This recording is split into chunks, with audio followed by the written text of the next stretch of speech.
स्वागत आहे तुमचं नव्या एका स्टोरीमध्ये. तर आजच्या कथेला सुरुवात करूया. माझं नाव सावित्री आहे. ही घटना दसऱ्याच्या संध्याकाळची आहे. मी त्या दिवशी एकटीच होते कारण माझा नवरा इंजिनियर असल्याने त्याला कामासाठी दुसऱ्या शहरात जावे लागले.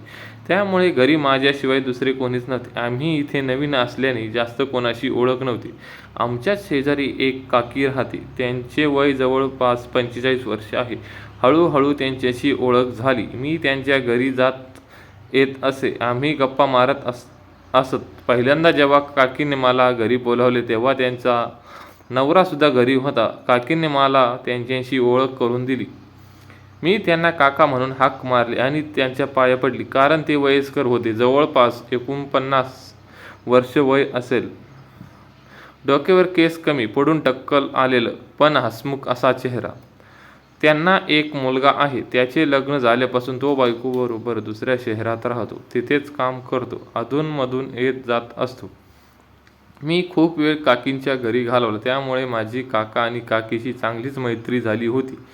एकदा शनिवारी रात्रीच्या वेळी मला काकांचा इंस्टाग्रामवरून मेसेज आला.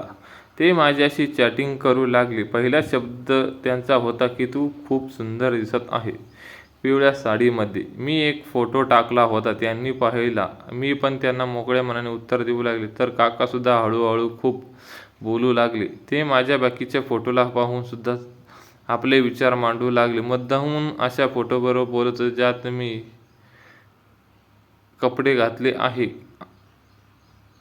त्यांच्या बोलण्यावरून मला कळू आले की काकांचा आज झालेला आहे. मध्येच बोलता बोलता म्हणाले, तुझा कोणता पाठ करून फोटो काढलेला आहे की नाही. मी तो प्रश्न ऐकून थोड्या वेळ स्तब्ध झाली आणि मी त्यांना विचारले पाठ करून कशाला पाहिजे.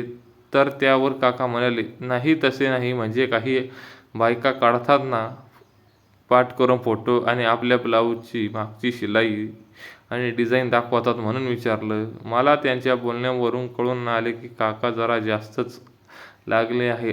आतापर्यंत पोचले, आता हळूहळू बद्दल विचारतील, मग सरळ कोणती घातली हे विचारतील. मी लगेच विषय बदलला आणि त्यांना म्हणाले, मी झोपते आता, उद्या बोलू. त्या दिवसापासून जेव्हा जेव्हा मी त्यांच्या घरी येते काका कोपऱ्यात पेपर वाचत बसलेले असतात पण सारखे माझ्याकडे पाहत असतात. बहुतेक वेळा मी पाहिले की जेव्हा मी त्यांच्याशी बोलायला जाते तेव्हा ते हसमुख चेहरा घेऊन माझ्याशी बोलतात तर असतात पण त्यांची नजर सतत माझ्या असते. कधी कधी तर ते मग्न होऊन माझ्यात पाहत असतात. मलाच लाज वाटते आणि मी विषय बदलून दूर निघून येते. मला काकांचे विचार कळून आले होते पण मी दुर्लक्ष करायचे आणि काकीशी भेटून घरी निघून यायचे.